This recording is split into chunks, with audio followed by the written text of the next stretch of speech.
وہ بنیادی I have written a full book on it. اگر آپ مقدمۃ القرآن دیکھ لیں تو اس میں پہلی دفعہ سیلف کو میں نے ایکسپلین کیا as a packet of instincts. چونکہ ہم بہت عرصہ جانوروں میں رہے ہیں تو آپ کو پتہ ہے کہ ہم زمین پر کو 80 لاکھ سال سے شعوری طور پہ ایگزسٹ کر رہے ہیں اور پیٹرنز میں ایگزسٹ کر رہے ہیں. تو اس وقت تو ہم یہ انسان نہیں تھے. یعنی اگر آپ پرائمیٹس کو دیکھیں کہ جس شکل میں انسان موجود تھا تو پرائمیٹ کو دیکھ کے بچے ڈر تو سکتے ہیں اور خوفزدہ ہو سکتے ہیں، مگر پرائمیٹس کو آپ یہ نہیں کہہ سکتے کہ یہ ہمارے آبا و اجداد تھے. اتنے وہ بدحیت ہیں. تو 80 لاکھ سال پہلے یہ فیصلہ ہوا مخلوق زمین میں، کچھ زمین کی بلوں میں گھسنے والے تھے، کچھ اوپر چڑھنے والے تھے، تو ان میں ہم بھی تھے، حضرت انسان بھی تھا. تو ہم نے ڈیسیشن کیا کہ ہم آسمانوں کو بلند ہوں گے. This was the first effort, جو ڈیسیشن میکنگ ایفرٹ، جس کے بعد انسان درختوں پہ چڑھے، ان کی آنکھیں گھومنی شروع ہوئی، and we made this decision. مگر اس کے باوجود خواتین و حضرات، جب تک ہدایت ہم کو نہ پہنچی تھی، جب ہماری جسمانی تربیت کے مراحل میں سے گزر رہے تھے، تو اس وقت لازم ہے کہ لاکھوں برس ہم جانوروں کے ساتھ رہے. تو جانوروں کی جس جبلی اقدار کے ساتھ ہم نے وقت گزارا ہے اور جو ہمارے حساب میں، اور کم سے کم اگر آپ دیکھ لیں تو 40,000 برس جو ہم نے زندگی گزاری ہے، جہاں ہم تھوڑا سا شعور بھی حاصل کر چکے تھے، پھر بھی ہم ان جانوروں کی صحبت سے گریزاں نہیں تھے. تو ہماری عادتیں ڈیفنس کی، گریب کی، لالچ کی، انس کی، قبضے کی، یہ ساری انہی کی طرف سے آئی ہیں. ان سے سیلف بنتا ہے. It is a packet of instincts جس نے ملا کے ہمیں نفس کی تخلیق کی ہے.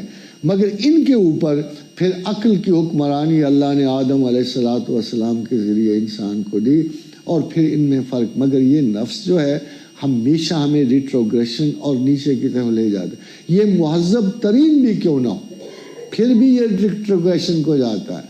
سائیکالوجی کا ڈفرینس یہ ہے کہ وہ اس کو بہتر سیلف گنتی ہے، مگر اللہ اسے ہر حال میں حریف گنتا ہے. اور پروردگار عالم حدیث قدسی صلی اللہ علیہ وسلم کہ انسان کے نفس کی شکل میں اللہ نے اپنا سب سے بڑا دشمن تخلیق کیا.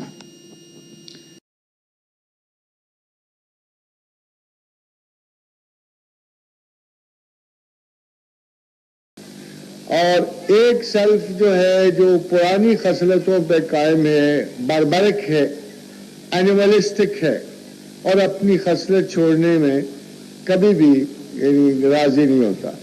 دوسرا جو اس کا کاؤنٹر ہے وہ ایک متجسس سیلف ہوتا ہے جو نئی تحقیق، نئی جستجو، نئے علم کے لیے ہر حال میں آگے بڑھنے کی کوشش کرتا ہے.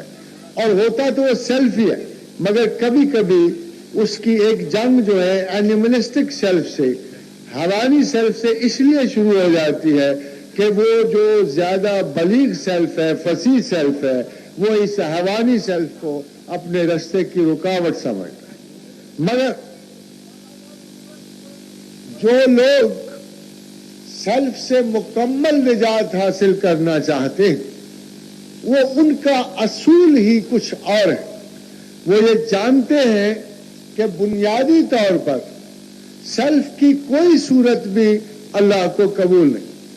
وَإِمَّا مَنْ خَافَ مَقَامَ رَبِّهِ وَنَهَى النَّفْسَ عَنِ الْهَوَىٰ کہ جو اللہ کے سامنے کھڑا ہونے سے ڈرا، اس نے ہر حال میں اپنے سیلف کی، اپنے نفس کی مخالفت کی، ہوا کی مخالفت کی، اشتہائے ذات کی خواہش کی. شیطان ایک کاشتکار کی طرح ہے کہ جو ایک زمین پہ کاشت کرتا ہے، اور نفس اس زمین کی طرح ہے جس پہ شیطان کاشت کرتا ہے.